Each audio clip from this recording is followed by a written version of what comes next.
अस्सलाम वालेकुम नाज़रीन, प्रोग्राम माज़रत के साथ मैं हूँ शाहिद मेतला। आज कौमी सानिया का दिन है। पाकिस्तान के एटमी प्रोग्राम के खालिक और साइंटिस्ट डॉक्टर अब्दुल कदीर खान साहब की वफ़ात पर पूरा पाकिस्तान गमज़दा है।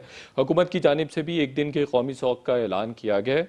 एटमी साइंसदान डॉक्टर अब्दुल कदीर खान साहब की खदमात इंतहाई ग्रां कदर है और उनको किसी भी अल्फाज में खराज तहसीन पेश किया जाए वो कम है।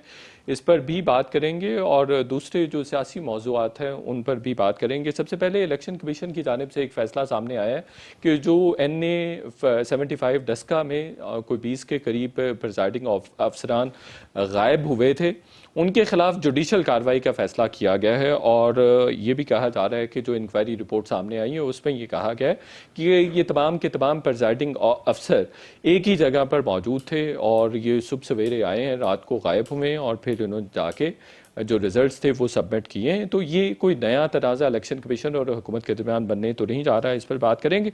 दूसरी जानिब आल पाकिस्तान वकला कन्वेंशन हुआ है लाहौर में, जिसमें यह फैसला किया गया कि नैब ऑर्डीनेंस जो हुकूमत की जानिब से जारी किया गया उसके अगेंस्ट अदालत जाया जाएगा, उसको चैलेंज किया जाएगा। अब एक तरह से हुकूमत की मुश्किलात में इजाफा हो रहा है। नैब ऑर्डीनेंस की हद तक तो ये बात की जा सकती है कि एक तो वकला की जानिब से भी ये ऐलान सामने आ गया और अपोजिशन की जानिब से पहले ही कहा जा रहा है कि वो अदालत में जाएंगे। कल मौलाना फजलुर रहमान साहब की शहबाज शरीफ के साथ जो मुलाकात हुई है उसमें भी इस बात पर इत्तेफाक किया गया है कि इस ऑर्डिनेंस को चैलेंज किया जाएगा।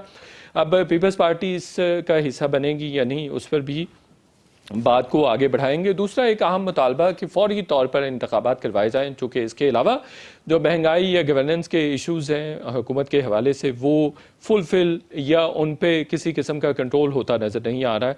तो क्या ऐसी सिचुएशन बन सकती है कि हुकूमत मजबूर हो जाए कि नए इंतखाबात की तरफ चली जाए? चूँकि यही कहा जा रहा है कि महंगाई ऐसा कोई इशू नहीं है, लेकिन चूंकि हुकूमत की गवर्नेंस के इश्यूज़ हैं इस वजह से महंगाई हो रही है और महंगाई वाक़तन बहुत ज़्यादा बढ़ गई है। 9% तक महंगाई चली गई हुई है और एक तरफ तो महंगाई बढ़ रही है, दूसरी तरफ जो वफाकी वुज़रा हैं वो भी आवाम के ज़ख्मों पर नमक छिड़क रहे हैं और अजीबो गरीब मशवरे दे रहे हैं। अली मीन गंडापुर साहब का बयान भी हम आपको दिखाएंगे कि क्या बात उन्होंने की है इस हवाले से। तो इन तमाम इश्यूज़ पर बात करेंगे। हमारे साथ कमर ज़बान कायरा साहब पीपल्स पार्टी के मरकज़ी रहनुमा हैं, वो शरीक गुफ्तगू होंगे। अली नवाज़ अवान साहब सीनियर रहनुमा पाकिस्तान तहरीक इंसाफ के मुआविन खुसूसी बराए वज़ीर आज़म है और अपने हल्के में ख़ासे डेवलपमेंट के प्रोजेक्ट्स भी कर रहे हैं। अगर किसी की कारकर्दगी नज़र आ रही है तो शायद कहा जा सकता है अली नवाज़ अवान साहब की नज़र आ रही है। इनके हल्के के अवाम काफ़ी मुतमईन हैं। अली गौहर बलोच साहब सीनियर रहनुमा पाकिस्तान मुस्लिम लीग नून के, वो भी हमें ज्वाइन कर रहे हैं। सबसे पहले अली नवाज़ अवान साहब हुकूमत के तर्जुमान भी हैं, आप किन अल्फाज में डॉक्टर अब्दुल कदीर खान साहब को खराज तहसीन पेश करना चाहें? सर, ये बहुत बड़ा सानिया है और मैं ये समझता हूँ जो मोहसिन पाकिस्तान है, अगर जो आज पाकिस्तान जो उन्होंने एक डेटरेंस बनाया था वो सिर्फ आज पाकिस्तान के लिए सिर्फ कंसीडर नहीं हो रहा, पूरे इस्लामिक उम्मा के लिए कंसीडर होता है और पाकिस्तान को पहली सफ में खड़ा किया जाता है। तो उसके पीछे डॉक्टर अब्दुल कदीर खान साहब का हाथ है। तो जितना भी हम दिल से और जितना भी हम समझते हैं उस जैसे लोग बहुत कम आए हैं पाकिस्तान की हिस्ट्री में और ये पाकिस्तान के लिए एक बहुत बड़ा सानिया, आती रहती दुनिया तक, रहते पाकिस्तान तक उनका नाम सबसे ऊपर रहेगा। कमर ज़बान कायदा साहब, आज कौमी सानिया का दिन है। डॉक्टर अब्दुल कदीर खान साहब जौहरी प्रोग्राम के खालिक थे, उनकी वफात हो गई है, उनके लिए कुछ अल्फाज कहना चाहेंगे? बहुत अफसोस है जी, इन्ना लिल्लाहि व इन्ना इलैहि राजिऊन। डॉक्टर साहब यकीनन एक हमारे कौमी हीरो थे और उनका पाकिस्तान के लिए बेशुमार उनकी खिदमत है। उन्होंने बहुत आला दिमाग पाया और कुदरत की सलाहियतों को बहुत उजागर किया। उन्होंने जाके यहाँ के इदारों से, फिर यूरोप से और फिर अपनी ज़ात के गिर्द नहीं, जब जुल्फ़िकार अली भुट्टो शहीद ने उनको पाकिस्तान आके पाकिस्तान के जो सिक्योरिटी थ्रेट थे उनको निपटने के लिए उनसे कहा कि आप पाकिस्तान आइए, तो उन्होंने अपनी सारी सहूलतें, सब फैसिलिटीज, सब अपना फ्यूचर छोड़ के वो वापस तशरीफ लाए और वहाँ न सिर्फ वो सारा करियर छोड़ा बल्कि डॉक्टर साहब ने यहाँ आके पाकिस्तान को वो टेक्नोलॉजी भी दी, उस टीम को भी क्रिएट किया, उस टीम को फिर हेड किया। यकीनन ये एक टीम वर्क था और फिर उनको बहुत शदीद सिक्योरिटी के खतरात, उनकी फैमिली को खतरात रहे। उन्होंने अपनी जिंदगी को सारे खतरात का मुकाबला करते हुए उन्होंने पाकिस्तान को हतमी मंजिल तक पहुंचा दिया। जिसकी बदौलत आज पाकिस्तान सिक्योरिटी के हवाले से अपने दुश्मनों की नजर में खटकता जरूर है, लेकिन इसके ऊपर हमलावर होने की उनकी इस्तेदाद और सकत नहीं हो रही। सो डॉक्टर साहब का जाना बहुत शदीद नुकसान है, लेकिन ये हक का रास्ता है, जाना सबने है। अली गौर बलोच साहब, डॉक्टर अब्दुल कदीर खान साहब के लिए क्या अल्फाज कहेंगे? देखिए मेतला साहब, गुजारिश ये है कि डॉक्टर अब्दुल कदीर खान साहब का नाम जो है वो तारीख में हमेशा सुनहरी हरूफ के साथ लिखा जाएगा। उसकी वजह ये है कि उन्होंने पाकिस्तान के लिए जो खिदमात अंजाम दी और जो खास तौर पर उनकी खिदमात हैं, जिसमें पाकिस्तान को की सलामती को उन्होंने एटम बम बनाकर नाकाबिले तस्खीर बनाया, तो ये मैं समझता हूँ कि ये तो फिर जब तक इंशाअल्लाह ताला पाकिस्तान कायम है, डॉक्टर अब्दुल कदीर साहब का नाम जो है वो पाकिस्तान के नाम के साथ साथ चलता रहेगा। और ये ताकत ना सिर्फ पाकिस्तान की ताकत है, मैं समझता हूँ कि ये मुस्लिम उम्मा की ताकत भी है, जो कि डॉक्टर अब्दुल कदीर खान साहब के जरिए जो है ये तोहफा खुदा दादे पाकिस्तान की मतलब है मुमलकत को मिला। और इंशाअल्लाह ताला पाकिस्तान, आज ये वक्त है कि पाकिस्तान की तरफ कोई भी उसका दुश्मन जो है वो मैली आंख उठा के नहीं देख सकता। बिल्कुल सही है। अच्छा, ये इलेक्शन कमीशन की जानिब से NA-75 के हवाले से लापता जो प्रिजाइडिंग अफसरान थे उनके खिलाफ कार्रवाई का फैसला किया गया है। मुस्लिम लीग नून इसको सराहती है, कैसे देखते हैं?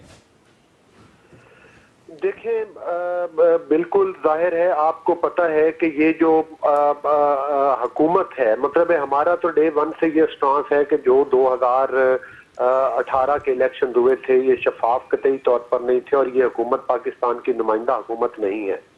लेकिन जाहिर है, मतलब है कि लोग भी पूछते थे कि सबूत क्या है। जो डस्का का इलेक्शन हुआ उसमें ये हुकूमत, जो इमरान नियाज़ी साहब की हुकूमत और बिलखसूस पंजाब की गवर्नमेंट, ये वहां पर वोट चोरी करते हुए रंगे हाथों पकड़े गए। और आपने देखा कि ये सिर्फ हमारी जजमेंट्स नहीं है, ये हम ये तनकीद बराए तनकीद के लिए बात कर रहे हैं। इसके ऊपर तो इलेक्शन कमीशन ऑफ पाकिस्तान ने फिर जो रिस्पांस किया, जो जजमेंट्स दी, वो पूरी कौम के सामने है और even supreme court of Pakistan ने भी दी। और उसके बाद आपने ये भी देखा कि वो जो लोग थे जिनको धुंध का बहाना बना दिया गया, फिर किस तरह से उनको अगवा किया गया, किस तरह से उनके नताइज बदलवाए गए। ये इंक्वायरी, इस इंक्वायरी को हम सराहते हैं और हम तवक्को करते हैं कि ये आइंदा आने वाले वक्त में भी ये जो धांधली के चोर दरवाजे हैं, तो आपने बिल्कुल ठीक है, राइट, आपने अपनी इन्वेस्टिगेशन की कि ये तमाम प्रिजाइडिंग अफसरान थे कहाँ, चूंकि आपकी लीडरशिप की जानिब से ये दावे सामने आते रहे हैं।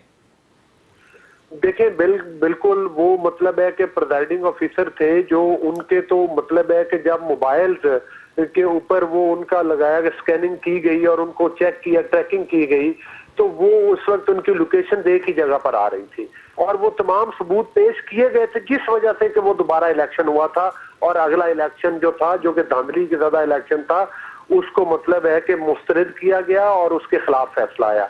उसकी वजह ये थी कि उन लोगों की लोकेशन ट्रेस आउट हो गई थी जहां पर इन्होंने डब्बे फाड़कर अपने वोट बढ़ाए थे। बिल्कुल ठीक है। अली नवाज अवान साहब, अब इलेक्शन कमीशन ने फैसला किया है कि एक तरह से जिन प्रिजाइडिंग अफसरान ने आपको फेवर किया था उनके खिलाफ जुडिशल इंक्वायरी, जुडिशल कार्रवाई की जाएगी।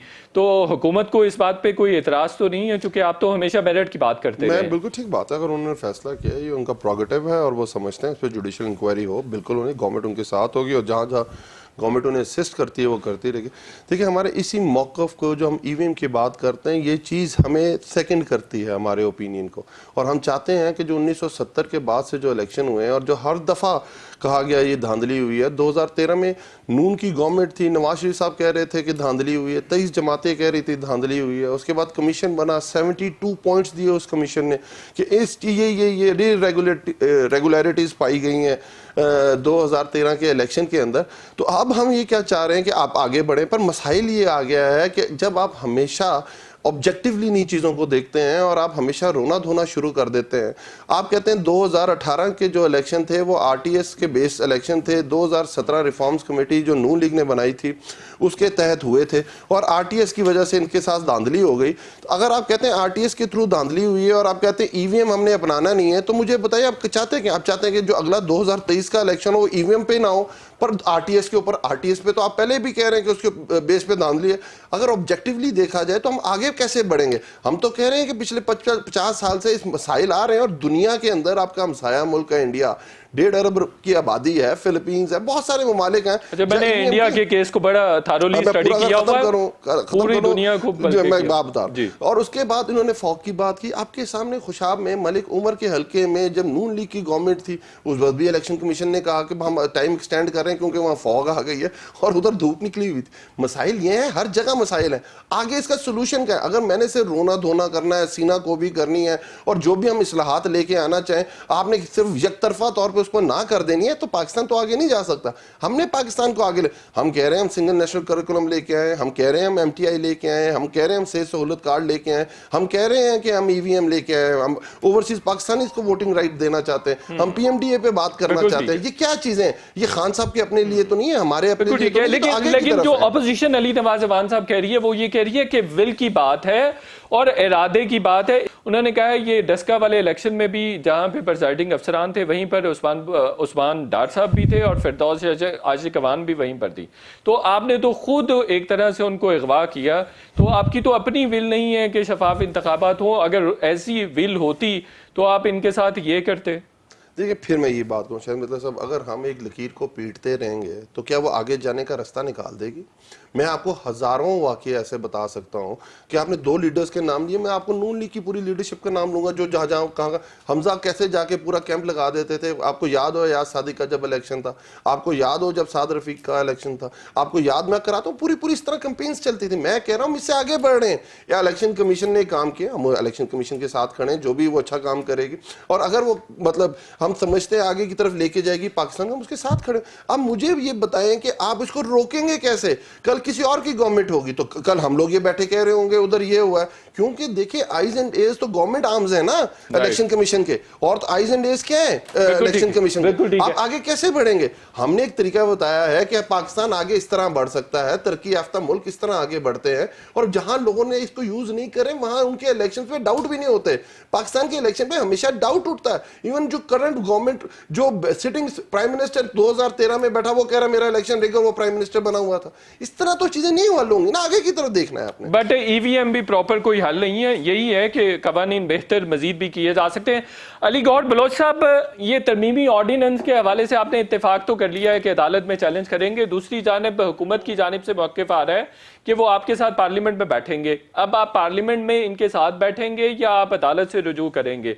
बात यह है कि अब पाकिस्तान की अवाम को 72 साल में पाकिस्तान के अवाम बहुत कुछ जान चुके हैं और सीख चुके हैं।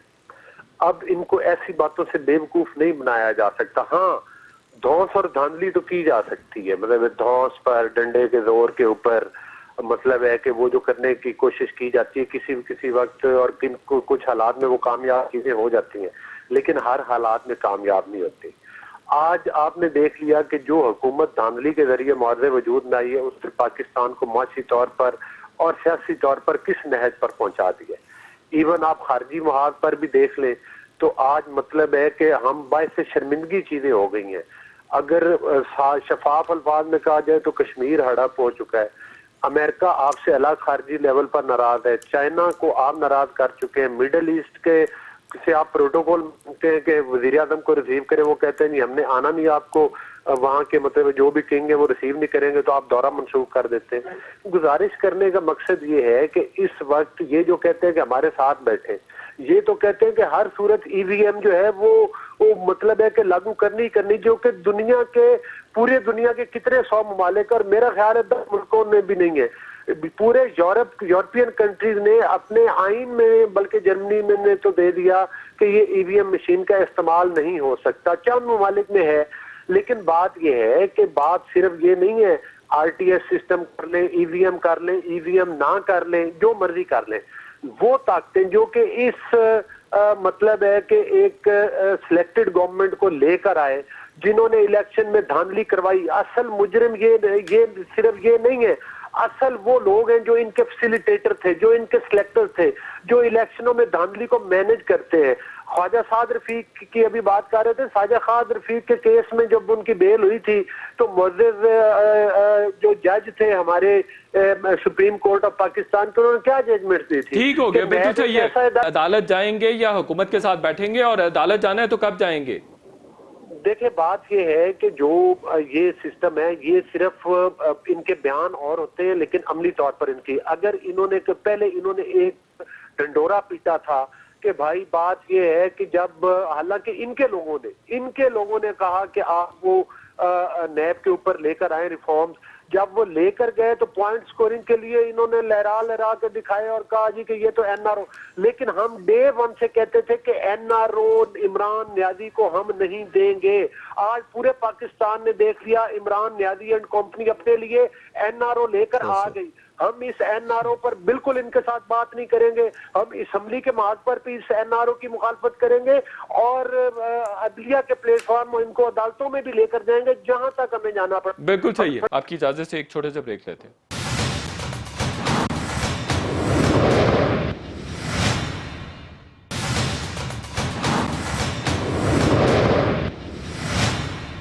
वेलकम बैक नाजरीन। अली नवाज अवान साहब, कमर जबान कायरा साहब, अली गौहर बलोच साहब हमारे साथ मौजूद है। अली नवाज अवान साहब, तरमीमी ऑर्डिनेंस पर खासी तनकीद का सामना करना पड़ रहा है। हुकूमत को वकला भी कह रहे हैं कि वो चैलेंज करेंगे, तो ये कहा जा रहा है कि शायद आपने अपनी हुकूमत को एनआरओ दे दिया है। अच्छा देखिए ना, फिर मैं ये कहता हूँ एज ए लेजिस्लेटर्स हमें बड़ी सतही बातें नहीं करनी चाहिए, हमें बड़ी ऑब्जेक्टिवली बातें करनी चाहिए। लोग हमारी तरफ देख रहे होते हैं और हमसे एक्सपेक्ट कर रहे होते हैं। अगर मैं आके सिर्फ सीना को भी शुरू कर दूं, रोना धोना शुरू कर दूं, तो लोग तो क्या कहेंगे इनका तो काम ही है, ये तो कंप्लेनेंट्स हैं हमेशा से। अगर हम उसको पढ़ लेते और उस पर ऑब्जेक्टिवली बात कर लेते तो बहुत अच्छा है। उसमें क्या क्या दिया गया? उसमें दिया गया है कि जो लोग ये कहते थे कि ये कैसा काला कानून है कि इनसे ट्रायल कोर्ट के ऊपर आपको बेल अलाउ नहीं है, इसके हम ट्रायल लेवल पे, एहतसाब अदालत के लेवल पे हम उन्हें बेल अलाउ कर रहे हैं। पहले कहा जाता था पूरी दुनिया के अंदर निज़ाम है कि प्रोसिक्यूटर जनरल का ऑफिस को स्ट्रॉन्ग किया जाता, जो नैब ऑर्डिनेंस के अंदर भी है, बट पुरानी गवर्नमेंट्स ने उसको नहीं किया। बल्टा उन्होंने, याद होगा नवाज शरीफ साहब ने कहा था हम आपके पर कतर देंगे। उसके बाद उनको कहा गया जो ईसीसी लेवल है, जो एक्निक लेवल है, जहां बोर्ड्स हैं, जो कलेक्टिव विजडम है, उसको स्क्रूटनी के अमल से नहीं गुजरना चाहिए क्योंकि वो कलेक्टिव विजडम है। जो टैक्स इश्यूज हैं वो नैब का प्रोगेटिव नहीं है, उसे एफबीआर देखेगा, हम उसे स्क्रूटनी से नहीं निकाल रहे, हमसे और सख्त स्क्रूटनी के अंदर डाल रहे हैं। और चौथी चीज है जिसमें हमने एक्सटेंशन की बात की है, और एक्सटेंशन की क्या बात की है और उसकी वजूहात क्या है? वजूहात ये हैं कि आपको याद है चौधरी कमरुज़्ज़मान साहब जिस वक्त रिटायर हुए तो आपको याद होगा कि नैब स्टैंड स्टिल पे चला गया। जो ऑर्डिनेंस है 2001 का नैब का, वो ये कहता है कि जो रेफरेंस उस वक्त तक साइन नहीं फाइल हो सकता जब तक चेयरमैन नैब उसको साइन नहीं करेंगे। तो इट मींस अगर वो चले जाते हैं तो साला साल आपकी मुशावरत कंप्लीट नहीं होती तो कोई भी रेफरेंस फाइल नहीं हो सकता। मैं आपको बता रहा हूँ, आप इनके लिए कौन अच्छा था? इनके लिए सैफुर रहमान अच्छा था, इनके लिए चौधरी कमरुज़्ज़मान अच्छा था। उन्हें सुप्रीम कोर्ट की एक मिसाल दी, मैं भी इनको सुप्रीम कोर्ट की एक मिसाल दे देता हूँ। चौधरी कमरुज़्ज़मान नैब चीफ अदालत में खड़े थे और उनसे तीनों जजेस, मौजूद जजों ने कहा कि आप हुदैबिया का पेपर मिल का केस खोलना चाहते हैं, जो ट्रायल रेफरी जज जो उसका नाम पनामा के अंदर भी आया है, तो उन्होंने कहा कि नहीं मैं नहीं खोलना चाहता। उन्होंने कहा आज नैब को हमारे सामने आज उसका जनाजा निकल गया, बट क्योंकि हम सिर्फ पॉइंट स्कोरिंग करने आते हैं, हम सतही बातें करने आते हैं, ऑब्जेक्टिव बातें नहीं करने आते हैं। अब मैं उससे आगे उन्होंने बहुत सारी बातें देखिए, ये बात तो अपोजिशन भी अली नवाज अवान साहब बांध रही है कि अगर यही जो ऑर्डिनेंस है अगर एक्ट बन जाए तो इसके तहत ना सिर्फ शाहिद खाकान अब्बासी साहब, एहसन इकबाल साहब, बल्कि आपके भी जो चीनी का स्कैंडल है, आटे का स्कैंडल है, एलएनजी का स्कैंडल, दवाओं का स्कैंडल, सबको फायदा होगा। लेकिन वो कह रहे हैं हम फिर भी नहीं करना चाहते। मेतला साहब मैं उससे आगे जाता हूँ, आप जब जैसे ये ले होगा आप उसको पढ़ें और उसके सामने एक चीज ले आए। कायरा साहब, तरमीमी ऑर्डिनेंस पर आपका मैं एक स्टेटमेंट पढ़ रहा था, आपने कहा जो तजावीज़ हम हुकूमत को प्रपोज कर रहे थे वो तमाम की तमाम एक्सेप्ट कर ली गई हैं, अडॉप्ट कर ली गई हैं, तो फिर ये नैब तरमीमी ऑर्डिनेंस पर एतराज़ कैसा है? बिलावल भुट्टो साहब भी और दीगर अपोजिशन भी एतराज़ कर रही है, कैसा एतराज़ पे? हमारा बेसिक इख्तलाफ तो इसके तरीक़ाकार पे है। ऑर्डिनेंस बनाना या ऑर्डिनेंस जारी करना यकीनन पहली हुकूमतें भी जारी करती रही, मुस्लिम लीग भी, हमारी गवर्नमेंट भी, उससे पहले हुकूमतें भी। ऑर्डिनेंसेस के जरिए, और ये आइन के अंदर एक क्लाज रखी गई है और इसका बड़ा फ्लेक्सिबली इस्तेमाल किया जाता है, हालांकि इसका फ्लेक्सिबली इस्तेमाल नहीं होना चाहिए। ये बड़ा स्ट्रिक्टो सेंसो एक मखसूस हालात में होता है कि कोई अर्जेंसी आ गई है और पार्लियामेंट इन सेशन नहीं है और उस पर क्विकली आपको ला चाहिए, तो उसके लिए आप ऑर्डिनेंस जारी करते हैं। आजकल हुकूमतों ने एक रवायत बना ली है, लेकिन उसके साथ एक मजीद काम ये किया गया है कि पर्सन स्पेसिफिक लेजिस्लेशन ये नहीं हो सकती। हुकूमत बहुत दिनों से ये बात पहले कह रही थी कि हम लीडर ऑफ अपोजिशन से बात ही नहीं करेंगे, हमने उनसे मुशावरत नहीं करनी, हमने एक्सटेंशन दे देनी है, हमने फलां कर देना है, हम जॉइंट सिटिंग में बिल पास करा लेंगे, हम ऑर्डिनेंस ले आएंगे। ये वज़रा के बयानात हैं। और उसके बाद उन्होंने वही काम किया कि 6 तारीख तक इंतजार होता रहा, 8 तारीख को मुद्दत-ए-उहदा खत्म होनी थी और कहा गया कि जी हमने तो वो सारी चीजें इसमें डाल दी हैं। वो जनाब आप बहुत अच्छा काम, आप इबादत करते हैं ना, नमाज पढ़ते हैं, आप किबला की तरफ मुंह करके नमाज पढ़ते हैं, उसमें रुकू सुजूद होता है, आप तलावत करते हैं, कुरान पढ़ते हैं और रुकू सुजूद करते हैं। अगर आपका रुख किबला की तरफ ना हो बल्कि आप मशरक की तरफ मुंह करके वही सारी परफॉर्मेंस करें, वही इबादत करें, वो कबूल नहीं होगी। तो एतराज ये है कि इसका वजूद गलत है, उसके वजूद के अंदर क्या अच्छाइयां हैं, क्या बुराइयां हैं, ये तो जब हम मानेंगे, इसको तस्लीम करके इस पर बहस करेंगे ना।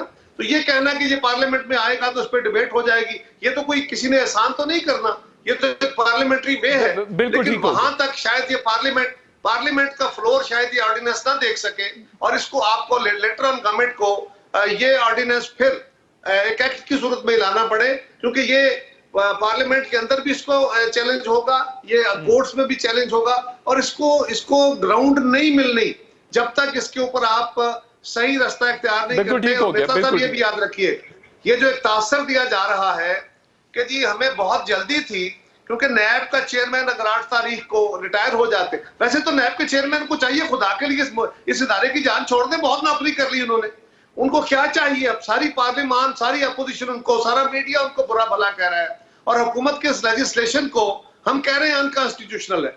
आधा ऐवान तो कह रहे हैं ना, वैसे तो मुस्लिम पीटीआई वाले भी कह ही रहे हैं, लेकिन आधा ऐवान तो बहरहाल कह रहा है, मीडिया की मेजॉरिटी कह रही है। तो क्या चाहते हैं वो? बिल्कुल ठीक हो गया। अच्छा कायदा साहब, अपोजिशन लीडर मुलाकात की है उन्होंने मौलाना फजलुर रहमान साहब से, उसमें इत्तेफाक हुआ है कि इस लेजिस्लेशन को चैलेंज अदालत में किया जाएगा। इस मामले पर पीपल्स पार्टी की मुस्लिम लीग नून से कोई मुशावरत हुई है? मेहता साहब मेरे इल्म में नहीं है, लेकिन लीडर ऑफ द अपोजिशन ने यकीनन तमाम पार्लियामानी जमातों से मुशावरत का अमल शुरू किया होगा, नहीं किया तो करेंगे, लेकिन अभी तक मेरा ख्याल है कि ये अमल शुरू हो गया होगा। इसके कई मराहिल हो सकते हैं कि जो हमारे सेकंड ईयर है वो आपस में मिलकर बैठ के पहले इस पर लाएमल तैयार कर ले, या वो टेलीफोनिकली गुफ्तगू कर ले, या अपोजिशन की जो लीडर्स की पार्लियामानी लीडरों की मीटिंग है वो वर्चुअल मीटिंग हो सकती है, फिजिकल मीटिंग हो सकती है। उसके अंदर इसी तरह सेनेट के अंदर हमारी जमात को ये करना है कि हम क्योंकि वहां लीडर ऑफ द अपोजिशन है, तो मेरी जमात को ये लाएमल अख्तियार करना चाहिए, सबसे मुशावरत करनी चाहिए और इसके खिलाफ कोई मुत्तफिका लाएमल लाना चाहिए। इसके अंदर जो निटी ग्रिटीज है, इसकी जो डिटेल्स है, उसके ऊपर तो बाद में बहस होती रहेगी। बिल्कुल ठीक है, बिल्कुल ठीक हो गया। अच्छा दूसरा, ये नए इंतखाबात का भी मुतालबा किया गया, अपोजिशन लीडरों की तरफ से आया है, पीपल्स पार्टी का मौक़िफ़ इस पर क्या है? पीपल्स पार्टी भी चाहती है फौरी इंतखाबात हो? पीडीएम जब बना था तो पीडीएम की बुनियाद इस बात पे थी कि ये हुकूमत जो है ये गलत इंतखाबात के नतीजे में बनी है, इसको फौरन खत्म करके नए इंतखाबात कराए जाए। तो ये तो पीडीएम का बेसिक चार्टर है, कोई नया मुतालबा, कोई नया फैसला तो हुआ नहीं, कोई नई डिमांड नहीं है। इसी बुनियाद पे पीडीएम इस वाहिद क्लास पे बनी थी कि इस हुकूमत को फारिग करके नया इंतखाब कराया जाए, फेयर एंड फ्री इलेक्शन कराया जाए। बिल्कुल सही है। और दूसरा, ये लॉन्ग मार्चेस वगैरह के हवाले से भी बात हो रही है, लॉन्ग मार्च भी होगा और एक कारवां, रोड कारवां भी करने जा रही है, तो वो भी मार्च ही की सूरत होगा, तो उसमें पीपल्स पार्टी पीडीएम का हिस्सा हो सकती है? पीपल्स पार्टी पीडीएम से अलग है और अब पीडीएम का इनफैक्ट कोई वजूद नहीं है, लेकिन अपोजिशन की जमातें इकट्ठे होके, जितनी भी जमातें इकट्ठे हो, गुड लक टू देम, हम चाहते हैं वो करें, हम भी कर रहे हैं, हम भी करेंगे। इस महंगाई के खिलाफ देखें ना, ये एक ऐसा अमल है, इसमें जो हमारे साथी मीडिया में आके बात करते हैं वो अपनी जमाती मजबूरियों के तहत बात नहीं कर सकते, लेकिन उनको भी अपने हलकों के अंदर लोगों की जो शिद्दत है, लोगों की जो तकालीफ है, उसका एहसास है। लोग जिस शिद्दत से करा रहे हैं, लोग चीख रहे हैं, लोग इन पे एतराज कर रहे हैं, लोग आवाजें उठा रहे हैं, और तो चले मैं कुछ सख्त लफ्ज नहीं कहता जो लोग कहते हैं, तो ये हमारे दोस्त जो पीटीआई में हैं उनके लिए भी वो मसला है। यकीनन वो अपने इलेक्टोरेट के प्रेशर में है, लेकिन वो ठीक है, अपनी जमात की मजबूरियों के तहत बात नहीं कर सकते। लेकिन फवाद चौधरी साहब तो आप पे महंगाई की भी जिम्मेदारी डाल रहे हैं। वो कह रहे हैं पिछले 10 साल में जो नवाज शरीफ और जरदारी साहब ने किया है उसी की वजह से महंगाई है। जी ऐसा ही है, बिल्कुल। उनके दौर में तो कुछ हुआ ही नहीं है ना। उन्होंने तो बिजली सस्ती करनी थी, वो भी हमने महंगी कर दी। उन्होंने टैक्सेस खत्म करके तेल सस्ता करना था, वो भी पीपल्स पार्टी और मुस्लिम लीग खराब कर गए। उन्होंने बिजली सस्ती करनी थी, टैक्सेस खत्म करके वो भी हमने कर दिया। उन्होंने $200 अरब बाहर से लाना था, वो भी हमने खराब कर दिया। उन्होंने 1 करोड़ नौकरियां देनी थी, वो तो दे दी। फवाद ने कहा कि हमने 1 करोड़ से ज्यादा नौकरी दे दी है। मुबारक हो कौम को कि पीटीआई की गवर्नमेंट 1 करोड़ से ज्यादा नौकरियां दे दी गई हैं, 50 लाख से ज्यादा घर बन गए हैं। तो ये सारे वादे थे, उन वादों का क्या हुआ? ये जो नई बातें कर रहे हैं इसको छोड़िए, क्या कहना है? बिल्कुल ठीक है। एक छोटा सा ब्रेक ले लेते हैं और ब्रेक के बाद गुफ्तगू का सिलसिला आगे बढ़ाते हैं।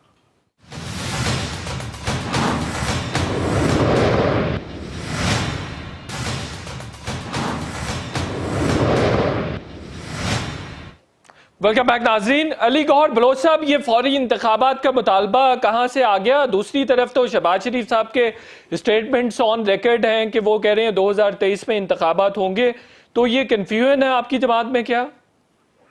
कतई तौर पर कन्फ्यूजन नहीं है, और ये वही मुतालबा है जो डे 1 से कर रहे हैं। आपको पता है जब 2018 के इलेक्शन हुए थे तो पूरी मुतहदा अपोजिशन ने सबसे पहले इलेक्शन कमीशन ऑफ पाकिस्तान के बाहर मुजाहरा किया था, और जिसमें मतलब है कि उन्होंने ये मुतालबा किया था कि ये इलेक्शन जो है ये धांधली के जरिए हुए हैं और इनको फिलफौर खत्म किया जाए और दोबारा इलेक्शन करवाया जाए। ये मुतालबा तो पूरी अपोजिशन का मुतालबा है, और ये पीडीएम के प्लेटफॉर्म से भी यही मुतालबा चल रहा है, जिस तरह के पहले कायरा साहब भी बता रहे थे।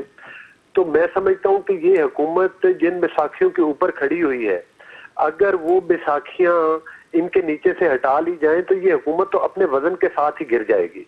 लेकिन अफसोसनाक सूरत हाल ये है कि इस वक्त मुल्क की जो सलामती है और मुल्क के जो मुआशी हालात हैं, सिर्फ एक ईगो के लिए और एक खास टोले को नवाजने के लिए पूरे मुल्क में जो हालात इस वक्त मुआशी तौर पर और सियासी इंतशार की तरफ चले गए हैं और पैदा कर दिए गए हैं, तो इनके लिए जरूरी है, और इन मसाइल का जो महंगाई का तूफान है, जो इनकी करप्शन और इनकी नालायकियों की वजह से पैदा हुआ है, उसका हल जो है वो नए इलेक्शन के अलावा कुछ नहीं है। क्योंकि इनके पास आपकी तैयारी है, हम कहते हैं कल इलेक्शन करवाएं, हमारी बिल्कुल नहीं। तो मरियम नवाज साहब और नवाज शरीफ साहब तो इलेक्शन ही नहीं लड़ सकते, तो कल इलेक्शन लड़के आप क्या करेंगे? ये मरियम नवाज साहब और नवाज शरीफ साहब की फिक्र ना करें, ये बिस्मिल्लाह करें और इलेक्शन अनाउंस करें। इलेक्शन अनाउंस करें जी। अली नवाज अवान साहब, बिल्कुल ठीक है, बिल्कुल ठीक है। अली नवाज अवान साहब इलेक्शन में जाने के लिए तैयार है इंशाल्लाह। बिल्कुल ठीक है। अली नवाज अवान साहब, इलेक्शन ही मौजूदा सूरत हाल का हल है, आप कबल अज वक्त इंतखाबात करवा रहे हैं? ये बड़ा मज़ेदार चीज़ है। चल पहले मैं इसका जवाब दे देता हूँ। जब हम ये डिमांड कर रहे थे और 23 जमातें डिमांड कर रही थी, तो आपको याद होगा तो क्या कहा जाता था, मौलाना फजल रहमान साहब की तकरीर चला दें असेंबली के अंदर, और जो पीपल्स पार्टी के उसको खुर्शीद शाह साहब उसको हेड करते हैं उनकी चला दें। गैर जमहूरी अमल है, सियासी अमल को पूरा होना चाहिए, आईनी मुद्दत पूरी होनी चाहिए, यही बातें करते थे ना। पर चले वो अब लोग देख रहे हैं जो ये बातें करते थे आज क्या कह रहे हैं, मैं उन पर और से ज़्यादा क्या कमेंट करूँ। कमरुज़्ज़मान कायरा साहब ठीक बात कर रहे थे। फवाद चौधरी ने अक्सर तजावीज़ कहा था, फवाद चौधरी ने सारी तजावीज़ नहीं कहा था। जो 36 नैब की हमने इनको प्रपोज किया था कि आए पे बैठ के बात करते हैं, उसमें से 33 इन्होंने कह दिया था कि इसके अंदर अमेंडमेंट ले आए ताकि नैब बिल्कुल फारिग हो जाए, जो हमने मानने से इनकार कर दिया था। जो उसके अंदर मानने वाली चीज़ें थी, हम पहले भी एक दफ़ा नैब का ऑर्डिनेंस लेके आए थे जो बाद में ख़त्म हो गया, उसके अंदर ये तजावीज़ हमने उसके अंदर भी डाली थी। उसके बाद उन्होंने कहा बिल्कुल खैर पसंदीदा अमल नहीं है ऑर्डिनेंस पर, आईनी तरीका है, हमारे पास तो नंबर्स नहीं है, हमारे पास तो हमने मुल्क को आगे लेके जाना है, हम समझते हैं हमें ये करना पड़ता है। बिल्कुल ठीक बात है, पसंदीदा अमल नहीं है। बट अगर हम ऑन एवरेज पिछले 10 साल में देखा जाए कि ऑर्डिनेंसेस किस तरह आते हैं, तो नून और पीपल्स पार्टी की गवर्नमेंट को इकट्ठा करके देखा जाए तो ऑन एवरेज 22 ऑर्डिनेंसेस आते थे हर साल। हमारी जो ऑन एवरेज है 19 से 20 ऑर्डिनेंसेस आ रहे हैं, और हमारे पास नून के पास तो 2/3 मेजॉरिटी भी थी जो लेजिस्लेशन के लिए पूरी करती है, पर क्या किया जा सकता। फिर कमरुज़्ज़मान कायरा साहब ने कहा, पर्सन स्पेसिफिक होकर बात बात की चेयरमैन नैब की कि मीडिया भी बुरा भला कह रहा है, ऑपोजिशन भी बुरा भला कह रही है, और फिर उन्होंने कहा किसी को कुछ भी हो सकता है। तो यही चीज़ सारी यूसुफ रजा गिलानी के साथ भी हो रही थी। कोर्ट भी बुरा भला कह रही थी, कोर्ट भी कह रही थी खत लिख दो, आप नहीं लिख रहे थे। नवाज शरीफ बाहर खड़े होकर तकारीर कर रहे थे, पहले नीचे उतरो, पहले हिसाब दो, उसके बाद जो कोर्ट का फैसला आएगा देखेंगे। मीडिया भी बहुत बुरा भला कह रहा था। मेरे ख्याल है उस वक्त सोच लेना चाहिए था। फिर बहुत अच्छी बात की कमर जमा कायरा साहब ने कि वाकई inflation is the bigger problem. हमारे लिए ऑपोजिशन बिल्कुल प्रॉब्लम नहीं है, बिल्कुल ठीक बात है। हमारे लिए सबसे बड़ा अगर कोई चैलेंज है और जो हमारे सामने मसाइल आते हैं हमारे इलेक्टोरेट के अंदर, बिल्कुल ठीक बात है, इन्फ्लेशन है।